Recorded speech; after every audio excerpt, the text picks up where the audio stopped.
Now the jury prize, the tie. Maintenant, le prix du jury. Allez-vous, ça va? Ça va.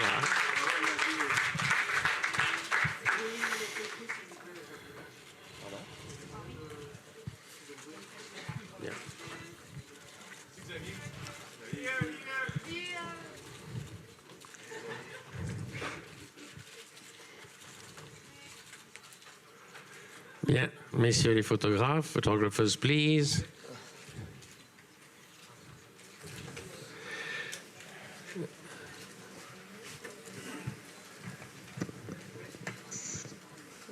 Very few people have had a tie with Jean-Luc Godard. Très peu de gens ont vu un lien entre Godard et Dolan. Bonjour, Marc-André Ducier, du Journal La Presse. Monsieur Dolan, d'abord, bravo. Merci. Quel est votre sentiment à l'idée d'être lié à jamais à Jean-Luc Godard dans l'histoire du Festival de Cannes?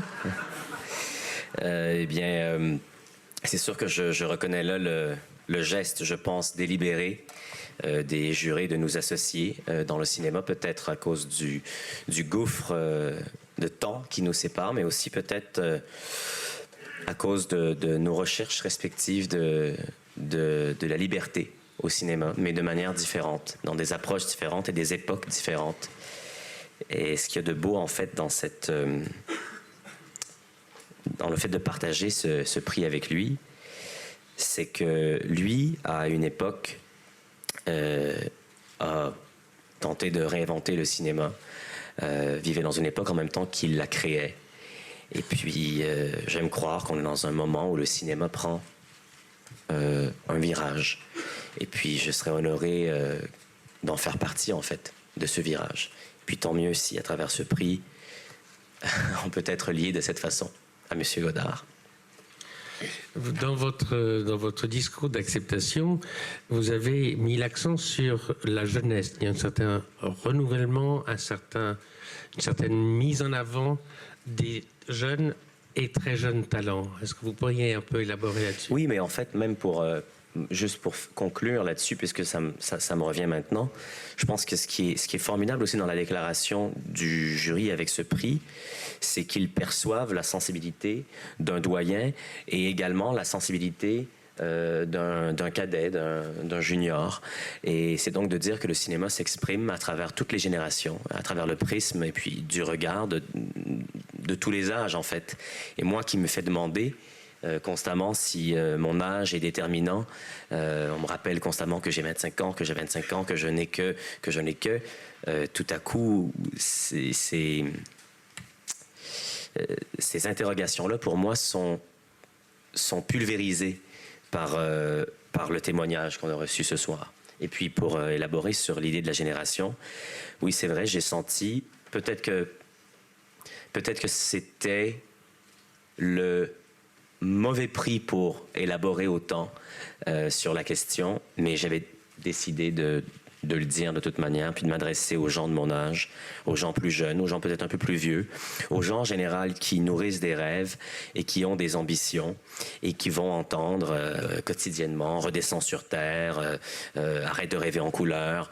Moi, je viens du Québec. Je pense que ce n'est pas un scoop. Et toute mon enfance, j'ai entendu « Redescends sur terre »,« Arrête de rêver en couleur »,« Pour qui tu te prends »,« Remets-toi à ta place ». Et en fait, je pense à toutes les stars qui montent chercher leur prix aux Oscars, par exemple, et qui racontent toute cette histoire très émouvante. Ils viennent d'un tout petit village où les gens ont des grands rêves. Mais moi, quand j'étais petit, j'ai réalisé que je venais d'un endroit plutôt grand où les gens, souvent, pouvaient se conditionner à rêver petit pour une raison qui m'échappe. Et je vois dans ma génération un désir de grandeur, une ambition, et je veux absolument la célébrer. Et si ce prix ce soir peut les inspirer les gens de chez moi à rêver, à aspirer à de grandes choses, les choses, en fait, qu'on mérite quand on est une identité de survivant comme la nôtre, ben, tant mieux. Alors voilà, c'était l'idée. Question là-bas. Who has the mic?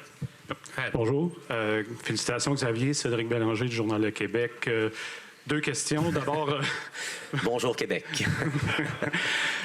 D'abord, raconte-nous un peu comment tu as appris aujourd'hui que tu allais être ici ce soir, tu allais gagner un prix. Et quelle est ta réaction, en fait, après les derniers jours où on a beaucoup parlé de Palme d'Or? Est-ce que tu avais un espoir jusqu'à la dernière minute de gagner la Palme d'Or?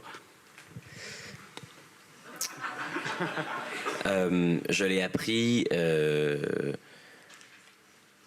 à travers ma productrice qui m'a juste appelé en me disant « Tu sais, hein? » Je dis « Tu sais quoi? » Qu'on doit être là ce soir. Je fais « Ben non, je le sais pas, justement. Ça fait, j'attends avec mon téléphone de savoir ce qui... Bref, il y a eu un truc de communication étrange. Finalement, je l'ai appris comme ça.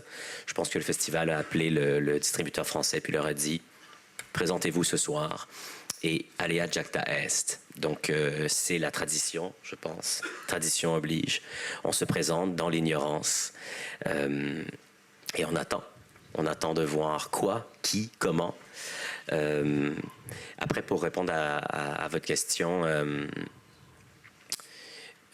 il y a 3 ans, j'ai dit un bon matin, en imaginant que ça n'aurait aucun impact, que j'avais été déçu d'une sélection dans une catégorie parallèle, ce qui ne cachait pas l'ampleur de mon bonheur d'être célébré dans une autre catégorie. Je ne sais pas si, avec autant d'imprudence aujourd'hui, je pourrais vous dire que je suis déçu de ne pas avoir un autre prix, parce que c'est vrai que le prix du jury, qui nous dit quand même, ce prix-là, que le jury a reconnu ce film, l'a reconnu, l'a aimé et a voulu le célébrer avec les autres, des autres films qui sont admirables, faits par des gens qui ont une expérience inouïe, une notion, une connaissance du langage aboutie. C'est sûr que cette récompense me touche, me flatte énormément. Mais de manière compatible avec la démesure de mes rêves, c'est sûr que oui, c'est ça Cannes aussi. C'est de rêver à tout.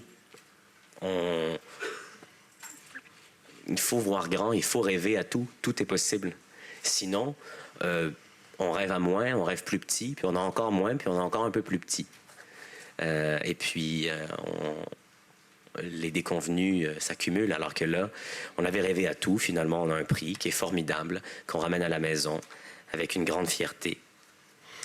Xavier Delan, vous avez vécu une semaine très intense. Vous avez parlé de vagues d'amour que vous aviez projetées sur un écran et de vagues d'amour que vous avez reçues en retour.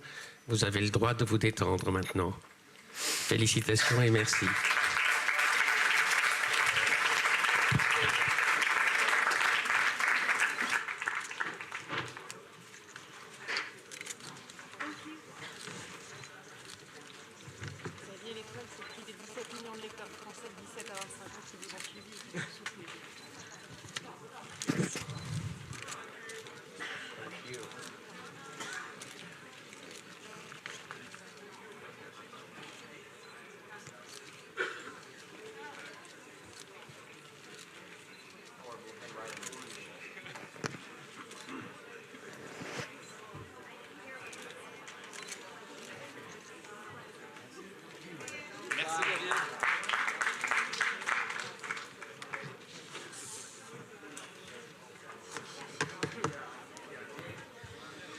Okay.